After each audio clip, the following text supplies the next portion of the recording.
Good morning, everyone. So our group is going to present about energy efficient electric motor. Hey everyone, my name is Chan Xingyi. I'm going to talk about the guideline and requirement of energy efficient motor. Nowadays, the demand for energy across the world is rising. The major benefit which energy efficient motor have is the improved energy efficiency. This motor can provide the same output with less consumption of electricity. So it's possible to replace the existing standard motor with this high efficiency motor to save energy and reduce the cost. Energy efficient motor give more efficiency due to their special design and the material used. The table 1 shows the NEMA standard guideline. NEMA is National Electrical Manufacturers Association, or we can call IEE, which is the Institute of Electrical and Electronic Engineering. Okay, generally, motor efficiency varies depending on the horsepower and the load percentage. As you can see, the efficiency levels become higher as the motor horsepower increases.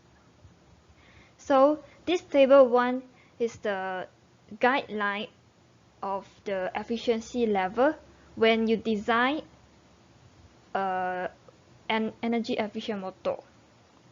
And below there's the graph that shows the variation of minimum and specified efficiency with motor power rating. Okay, thank you. Hi everyone, my name is Kyumini.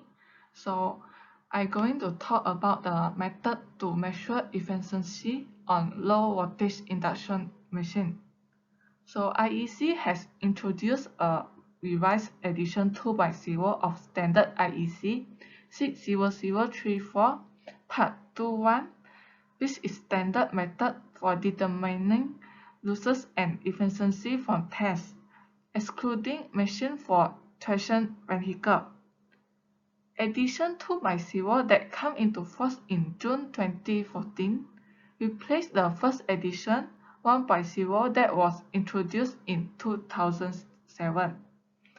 The efficiency of a motor is defined as the ratio of output power, which is mechanical, to input power, which is electrical.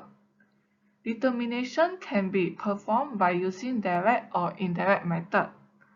So direct method merely involves a measurement of the input power by means of a power analyzer and the output power by means of the rotational speed and the torque applied to a motor.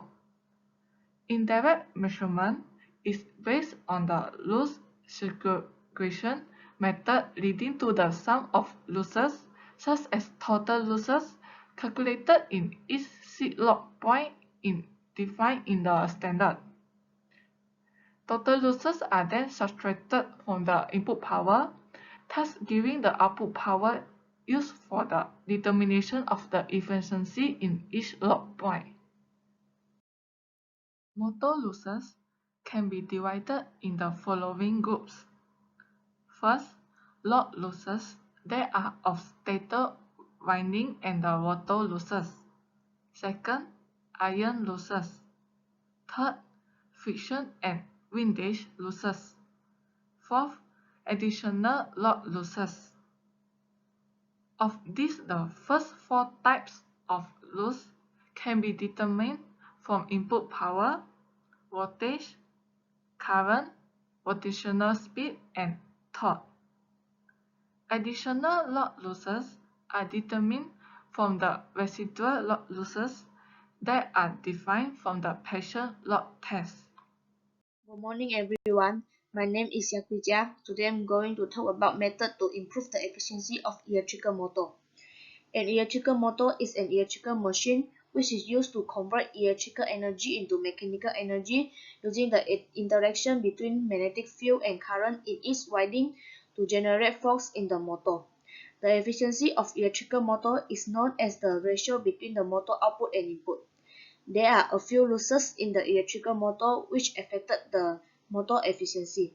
For example, resistance losses, mechanical losses due to friction, losses caused by dissipation of magnetic energy in core, and other losses. Thus, we need to reduce the losses in order to improve the efficiency of electrical motor. There are a few methods that can be used to improve the efficiency of electrical motor. First, the heat losses need to be reduced through the motor frame because it can transfer the heat generated inside the motor out to the frame surface where air blown by the fan can promote heat dissipation. Second, we need to make sure that there is a minimum gap between any walls positioned near the back of the fan cover. It can allow air intake and keep the motor performance. We need to make sure that the motor surrounding is clean, and we should avoid any air blockage since it can reduce the cooling system performance. Third, the mass of stator winding must be kept larger as it will reduce electrical resistance. Stator is a major component in the motor and it causes 60% of losses. Thus, we need to reduce these losses by increasing the mass of the stator winding in order to improve the efficiency of electrical motor. Highly efficient motor contains 25% of extra copper if compared with that standard efficient motor. Rotor losses are largely caused by the degree slip displayed by the motor. Thus, we need to reduce the slip so as to reduce the rotor losses. It can be done by making higher conductivity of rotor, and copper must be largely used since it has high conductivity. Core magnetic losses are originated from hysteresis. 20% of total losses are caused by the eddy current and saturation of magnetic core. We can minimize the core magnetic losses by using good quality of materials and quality control. Next, we can minimize the core losses by reducing the thickness of lamination by increasing the length of lamination. It can be done by using steel containing small amount of silicon in lamination instead of lower cost carbon steel. This can remove the core losses since the effect of hysteresis and saturation are reduced. Thus, we can improve the efficiency of electrical motor. Moreover, eddy current losses need to be reduced. It can be done by ensuring proper insulation between the sheets or lamination used. Last, we need to take care when applying lubricants since the lubrication interval is a function of motor mounting rate speed, bearing size, type of grease, and temperature rise. We cannot mix grease types even if they use the same elements.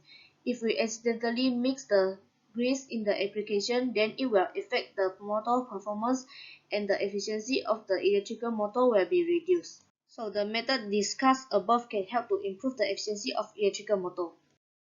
Hello everyone, my name is Shahmi, and today I am going to talk about an analysis on the cost savings and payback periods by using energy efficient motor. In the first example, we analyze a 75 HP TEFC motor operating at 75% of full rated load.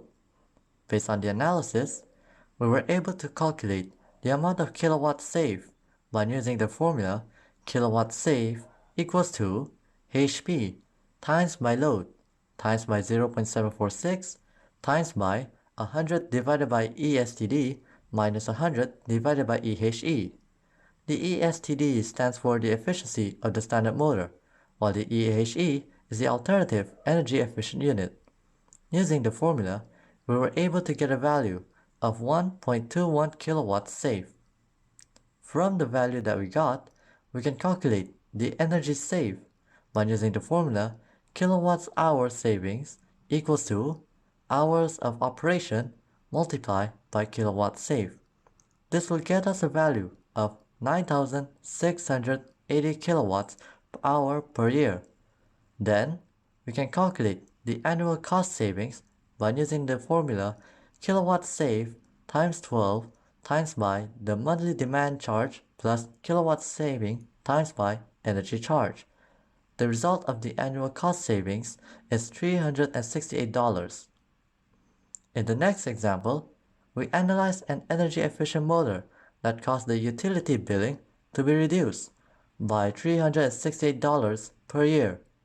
The formula for the simple payback is the discounted list price premium divided by the total annual cost savings. A list price discount of 75% is used in this equation. By using the formula, we get a simple payback of 1.5 years.